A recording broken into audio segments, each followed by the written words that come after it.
How big of a blow is it to the Nets to lose a guy like Spencer Dinwiddie, and how do they proceed going forward? Well, the Nets are trying to win a championship this year. They feel like they've got a championship level team, and they just lost a core player. And he allows them to do a lot of different things with their lineups. One of the strengths of this Nets team is the way they can play different ways because they have. He can be lead guard. And the other reality is, look, the Eastern Conference is tightly packed. You couldn't have a really good record in the East this year and end up with a 5 seed.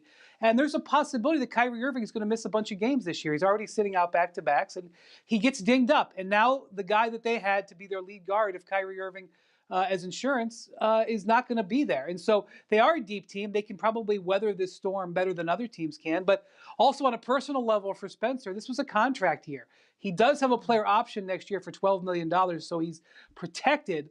But he was looking to hit it big in the free agent market, and now that's going to be impacted by this injury.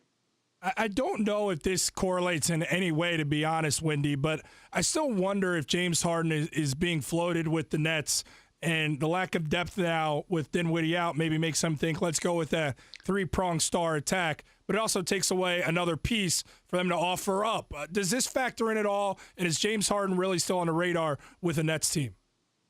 Well, James Harden would love to be in Brooklyn. He's made that abundantly clear, but I just don't know if the Nets have the package of players that really excites the Rockets. And one of the things that the Rockets have kind of made clear, and I got to tell you, I don't blame them for this.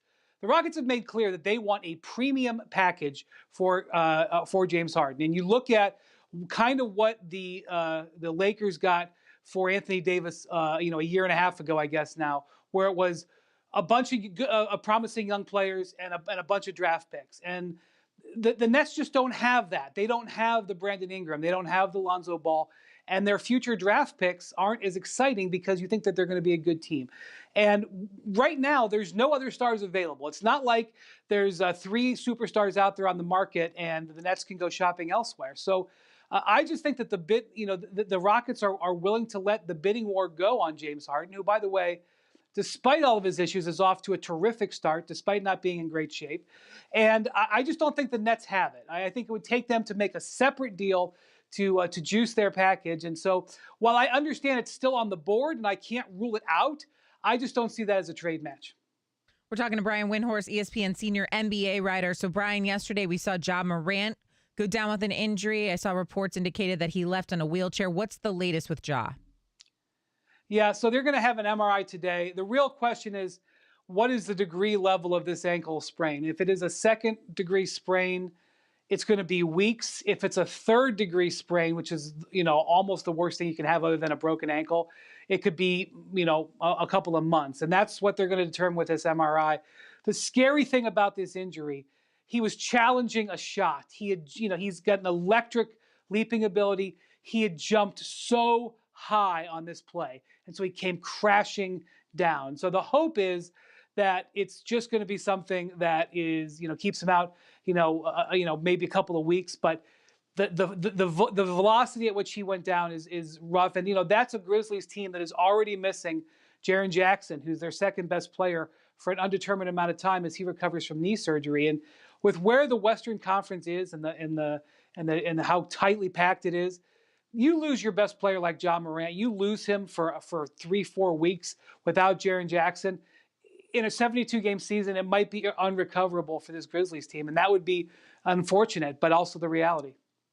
Wendy, it's scary to think, as they're the reigning champs, the LA Lakers, LeBron and AD led. Is it possible to say they are not only better, but significantly better this season? Well, they're different, and different in good ways and bad ways.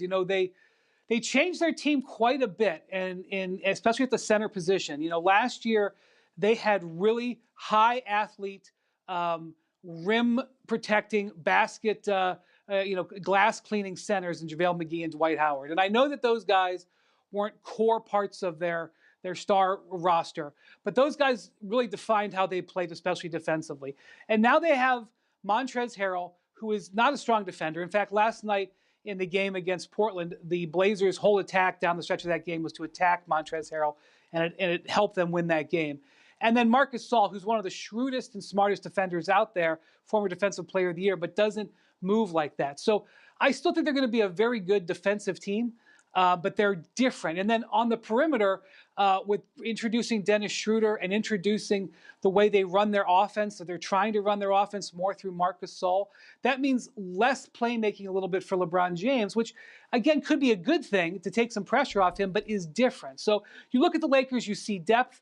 You definitely see a great chance for them to repeat. But it would not surprise me if over the first couple of months of the season, we see some choppy play from them because they do have to alter just the way that they go about in their attack. Okay, let's go back to James Harden really quick, Wendy, for a second. So we saw the other day Daryl Morey send out a tweet about James Harden. Obviously, Daryl Morey is now the general manager for the 76ers, so this was a little bit confusing. So I ask you, does this mean that the 76ers are now talking to James Harden and that's what was top of his mind, or Daryl Morey just needs someone to help him with his social media?